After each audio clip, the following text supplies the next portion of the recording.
That's how it began, not with flowers or casseroles or even condolences, but with demands. I was still waking up every morning half expecting to hear Hank's slippers shuffling into the kitchen. Still staring at his untouched coffee mug like it might tell me what to do next, and yet my son Mark called me Tuesday morning, 8:17 a.m. sharp, not to check on me, but to say, "Mom, we need to talk about the house, my house. The one Hank and I built together over 30 years ago, where we raised our kids, planted our oak tree, and celebrated every Thanksgiving." Suddenly, I was a situation to be solved. Mark's voice was coated in that same impatient tone he used as a teenager, except this time, it came with adult consequences. He and his sister, Julie, had apparently held a family dinner when I wasn't invited to and decided that a widow living alone in a 4-bedroom home with no mortgage was just not sustainable. They'd even picked out the realtor, and just like that, grief became logistics, my life. Boiled down to square footage and resale value, I wasn't just mourning my husband anymore. I was beginning to mourn my place in my own family. I sat down at the kitchen table, still clutching the cordless phone even after Mark hung up. The line had gone silent. But my mind was anything but. The oak cabinets Hank built by hand, the floral wallpaper we'd picked out on our 25th anniversary, the soft ticking of the old wall clock, it all felt distant, like I was seeing my life through a pane of glass.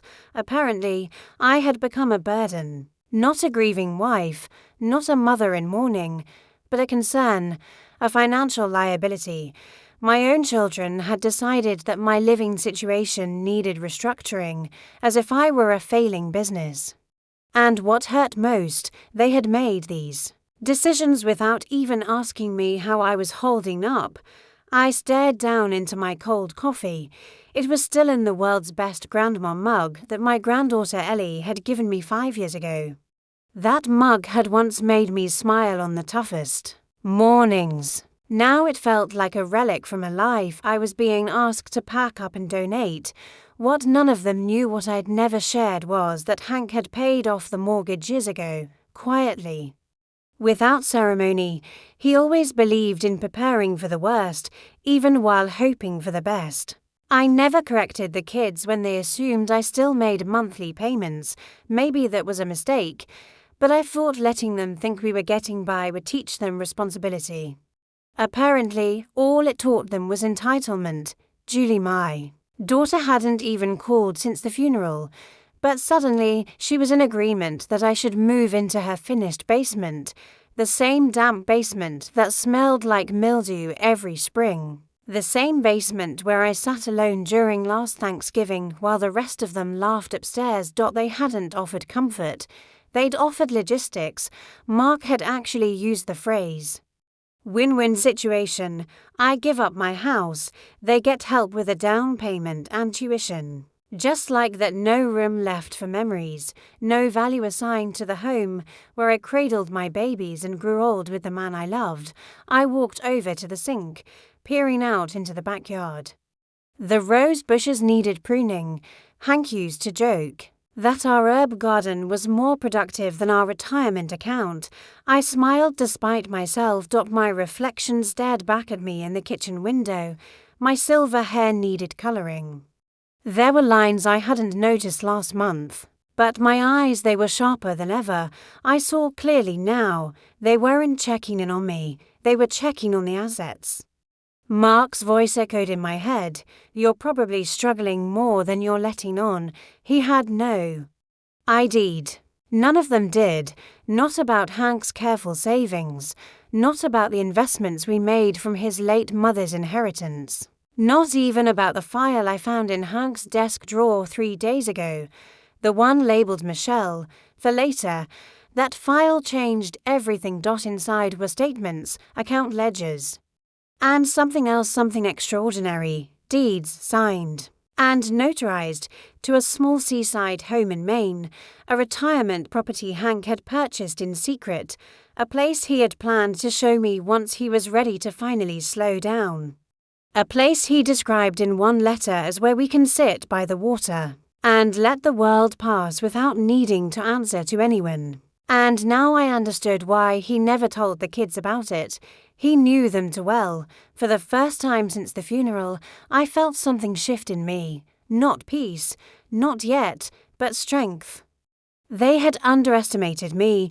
My children thought they knew everything about my situation. But what they'd never bothered to ask, what they never considered, was that maybe I wasn't the one in need. Maybe they were. I looked back down at the phone and whispered to no one in particular. Let them think what they want the truth. That's mine to keep. The file Hank left me wasn't just financial paperwork, it was a map, a love letter, a lifeline, buried beneath tax documents and old warranty receipts. Tucked in a manila folder marked Michelle for later was something that felt almost surreal, a deed to a small house in Bar Harbor, Maine. Along with it, a handwritten letter in Hank's steady block print. I bought this place for us, honey. A quiet home by the water, a porch swing, fresh air, no noise, no expectations, just you and me. I didn't tell the kids. I didn't want them to make it complicated. When the time is right, I want you to go there, not because you're running away, because you deserve peace. I hope it brings you the same joy it brought me just thinking about you sitting there with a glass of sweet tea and no one to answer. I read it 3 times, my hands were shaking, not from grief, but from the sudden clarity of what Hank had done. He knew, somehow, he'd known that after he passed, the kids would close in with opinions and plans of their own. He'd always been quiet, never confrontational, but wise in a way that sometimes made me feel protected, even when he was gone. And there, inside the folder, was proof of that protection, not only the deed, but copies of investment accounts, long-term savings, and even a prepaid maintenance contract with a local property company in Bar Harbor. He'd set everything up for me, quietly, thoughtfully, without ever boasting. Suddenly, the story my children had told themselves and me about a fragile widow struggling to keep the lights on began to unravel. They had no idea, and maybe I had let that happen. Maybe I had played along for too long, letting them see me as soft and unsure. I'd made myself small to keep the peace, and for years, that peace had a price. My time, my energy, my silence. But now, the game had changed. I sat at Hank's old roll-top desk, the same one we bought from a flea market in Pennsylvania during our road trip in '94. I opened the smallest drawer, the one he always kept locked, and behind a photo of us on our 30th anniversary, I found exactly what his letter had said would be there, a single brass key on a leather keychain with a tiny lighthouse charm. The words Bar Harbor, me, were engraved on the back. I turned the key over in my hand, its weight unfamiliar, but oddly comforting. This wasn't just a house, it was a choice, my choice. A door to a new life that didn't revolve around whether Mark needed help with a down payment or Julie needed backup childcare. A life where I wasn't an afterthought or worse, an inconvenience. They had assumed so much, that I was weak, that I wouldn't question their suggestions, that I would fall in line.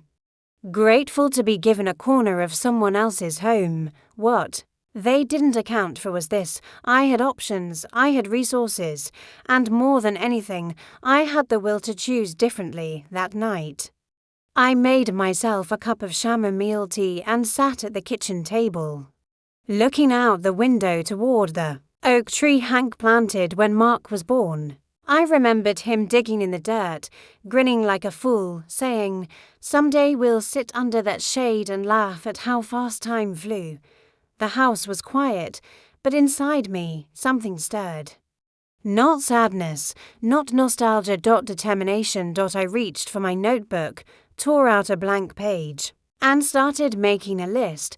Call the property manager in Bar Harbor, book a one-way flight to Maine, find someone to pick up the piano for Julie, box up Mark's childhood trophies, write a note, telepath.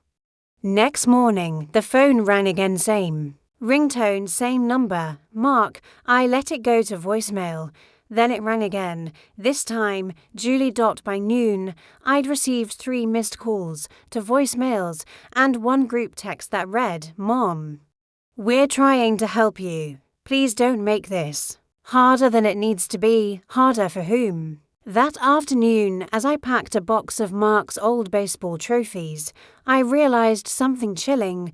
My children had been planning my life without me.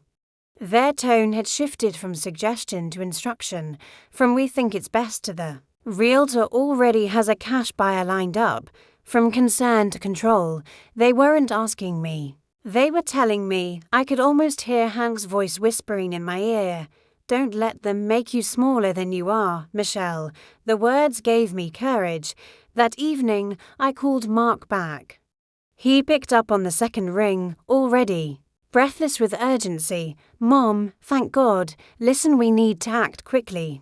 Julie's friend Lisa talked to her cousin. He's got a client ready to close on the house by the end of the month. Cash offer, no inspections. You won't get a better deal. I sat down on the front porch swing Hank had installed 20 years ago. And where exactly am I supposed to live? Mark, well, Julie's got that finished basement. Remember, you'd have your own entrance and bathroom. Ellie's away at school most of the year. It makes perfect sense. Living in the same dark, musty basement where I was asked to sleep last Thanksgiving because space was tight upstairs. The same basement where the air always smelled like damp laundry and forgotten holidays, the place where they stored their treadmill and Christmas tree. But now it was perfect for me, and I suppose I'd cook, help with laundry, maybe drive Ellie to the airport. I said, my voice flat, well, if you're willing. I mean, it could be a win-win. Julie's working full-time, and she's always said she struggles to keep up.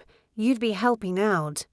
And we'd be giving you a place to stay. It's a family solution. There it was again. Win-win. I took a breath, steadied my tone. Mark, what exactly do you think I'm struggling with? Silence. I mean, what have I said or done that makes you think I'm incapable of living on my own?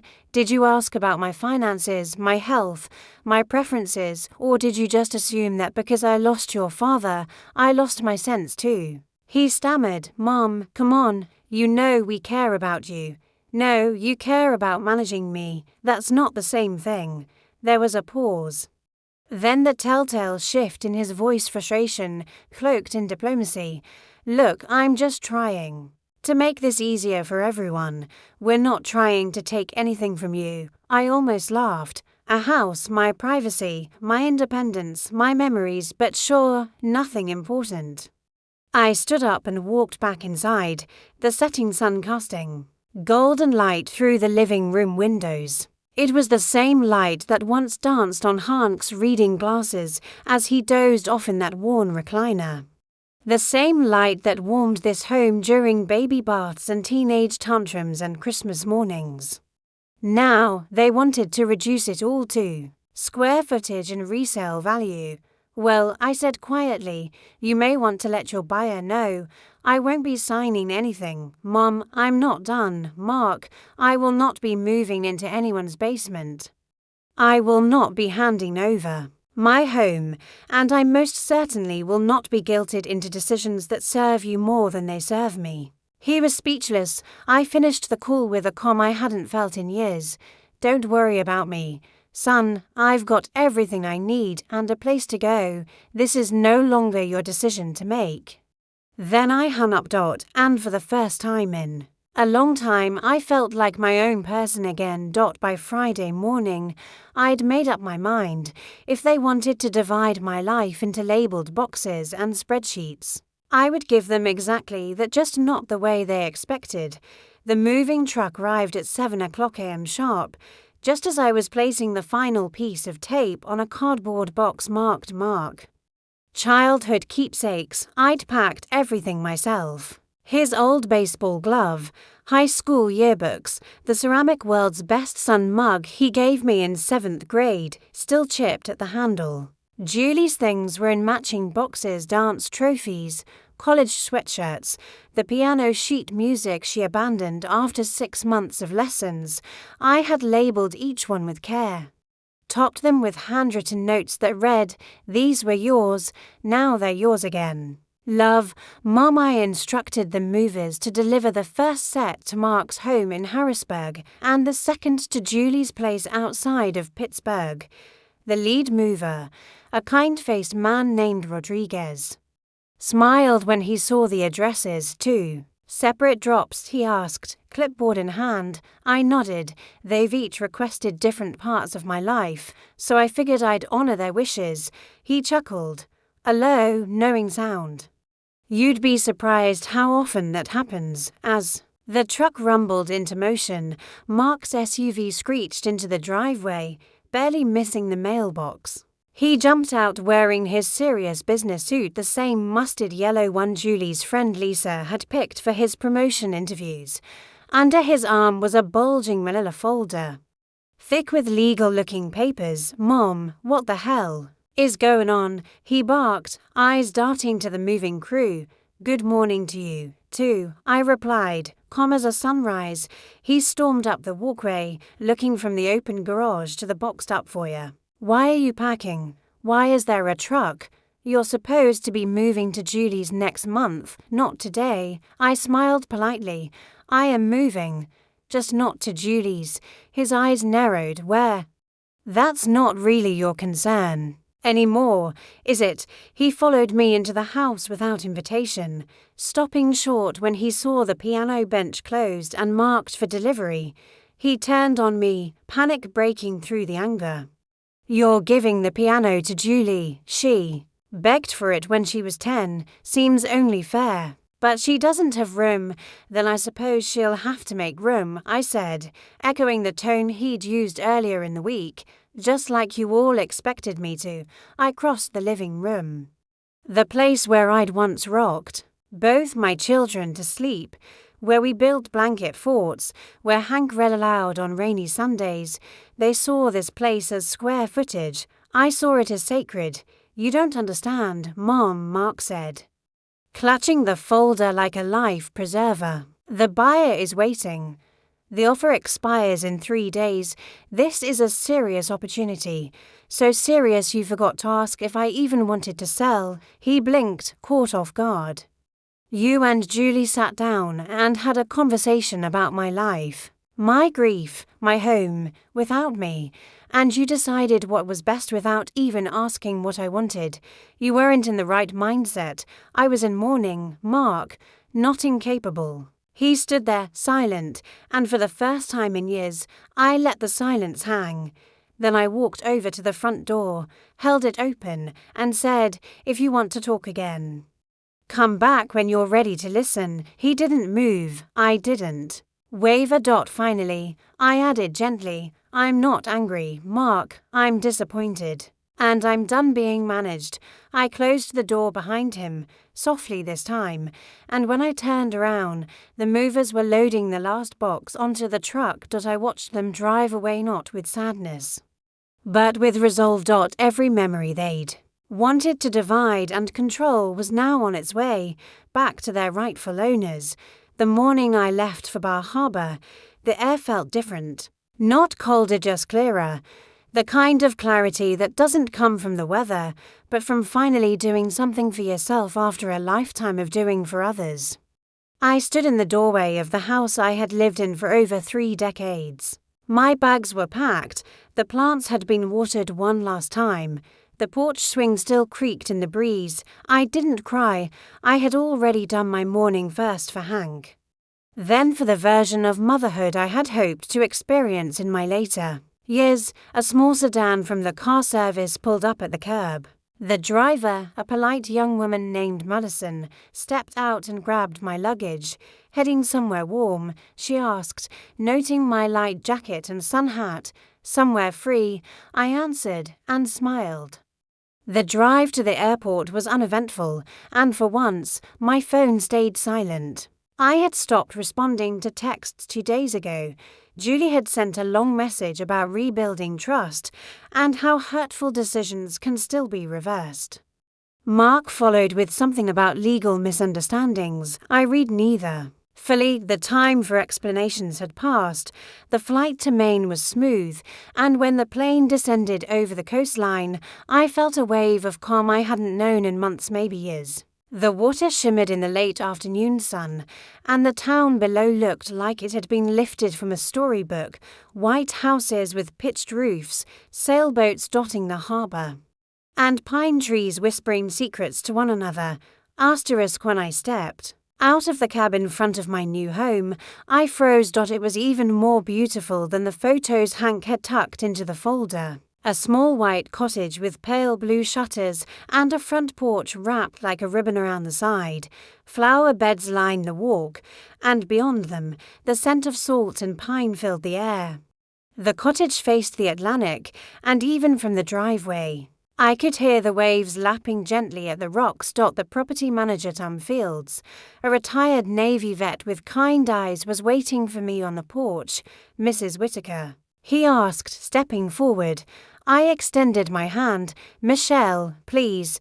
He smiled and handed me the keys. Everything's in order. Your husband planned this place down to the last detail. Groceries stocked, linens fresh, utilities running, and the best part, he motioned toward the view. That ocean never gets old. Inside, the house smelled like cedar and new beginnings. The furniture was simple, nothing fancy, but warm and inviting. A cream-colored sofa, a reading chair with a knit throw, a small writing desk by the window that overlooked the water. I walked into the kitchen, and there it was, a bottle of red wine, 2 glasses, and a note in Hank's handwriting. In case you ever find your way here before I could bring you myself, pour a glass, watch the sea, and know that I've loved you every step of the journey. I sat down at the little table, tears finally spilling down my cheeks, not from pain, but from gratitude. He had known what I would need, even in his absence. That night, I stood on the back deck with a sweater wrapped around my shoulders, wine in hand, watching the stars begin to appear one by one. The sea stretched out before me like a quiet promise, and for the first time in a long, long while, I felt whole. No one needed anything from me. No one was asking for my house, my money, or my time. It was just me, just Michelle, and that was finally enough. 3 days after I settled into the Bar Harbor cottage, my phone rang for the first time since I'd turned it back on. Ellie, my granddaughter. I stared at the screen for a moment, unsure whether to answer. She hadn't called me in months, certainly not since Hank passed. Her last message was a Christmas group text. Thanks for the gifts, love y'all. But something in my chest stirred when I saw her name again. I answered on the 4th ring. Hello. Her voice came fast, breathless. Grandma, oh my God. Finally, I've been trying to reach you for days. Where are you? What's going on? I sat down at the writing desk by the window. The sea was calm today, dotted with boats like quiet punctuation marks. I'm in Maine, I said. Maine, she repeated, as if I'd said Mars. Why, I paused. Because it's where your grandfather wanted me to be, and where I want to be now. There was a long silence, then her voice cracked. Mom told me you were having a breakdown, that you packed up the house, refused to sell, and just disappeared. I laughed softly. Well, I suppose from their point of view, that's exactly what happened. She exhaled a shaky breath full of something that sounded a lot like shame. Grandma, I need to tell you something. I didn't know you were sending me money for school. My stomach tightened. I know, she made it sound like it came from her mum. I mean, I thought she was just being generous, sacrificing for me. I didn't know it was coming from your pension. I should have known something was off. Sweetheart, I said gently, you weren't supposed to know. That was the deal your mother made with herself. It wasn't your fault. But I should have called. I should have checked on you after Grandpa passed. I just believed what they said, that you were fragile, that too many calls would overwhelm you. Tears welled up in my eyes, but I blinked them back. That wasn't about protecting me, Ellie. That was about controlling how you saw me. Another pause. I don't want that version anymore. I want the real you. I turned my head to look. At the ocean. Then come see me. I have a guest room, and a porch swing, and a story I've been meaning to tell someone. Her voice lit up. Can I mean, spring break's in 3 weeks. I was supposed to go to Cancun with friends, but honestly, I don't even want to anymore. I smiled. I think this coastline beats Cancun any day, and Grandma, she said, hesitating for just a second. I want to understand, not just what happened with Mom and Uncle Mark, but you. I want to know who you are, outside of the woman who sends birthday cards and bakes pies. That sentence undid me in the best way. I'd like that, Ellie. Very. Much after we hung up, I sat in silence for a while, watching a gull glide over the water. My heart felt heavier and lighter at once. Maybe all those years I spent giving and giving weren't in vain. Maybe the next generation had room to change, to see, to choose love that wasn't transactional. I didn't know what Ellie's visit would bring, but for the first time since Hank's funeral, I was truly looking forward to tomorrow. Ellie arrived. On a Sunday, I met her outside the tiny Bar Harbor airport, where she came bounding out with nothing but a carry-on and a nervous smile. Gone was the perfectly styled college girl from Instagram photos. She wore faded jeans, a sweatshirt too big for her frame, and no makeup, just those earnest brown eyes that reminded me so much of Hank's. Grandma, she whispered, and threw her arms around me. It wasn't the kind of hug you give out of obligation. It was the kind that holds onto you like you're something worth keeping. That week, we did everything and nothing. Morning walks along the rocky shoreline. Afternoons spent cooking together, me teaching her Hank's favorite chowder recipe, her teaching me how to use Spotify, evenings curled up on the couch, where I told her stories she'd never heard, about how Hank and I met during a snowstorm in Michigan, how we almost lost Mark to pneumonia as a baby, how I used to dream about writing a novel, but never found the time.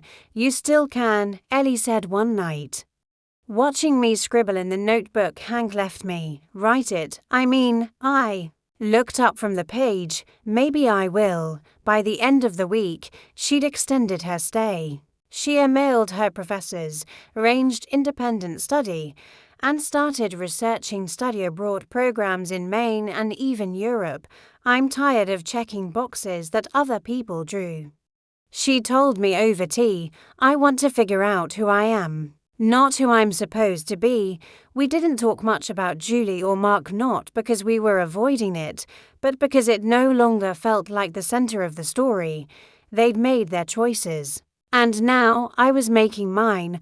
On her last night before a quick trip back to school to pack her things, we sat on the back deck watching the sky melt into orange and rose gold. The waves below the cliffs whispered like a lullaby. Ellie turned to me and asked, "Do you regret any of it?" I thought for a long moment. No, I said finally, because even the mistakes brought me here, and here is exactly where I'm meant to be.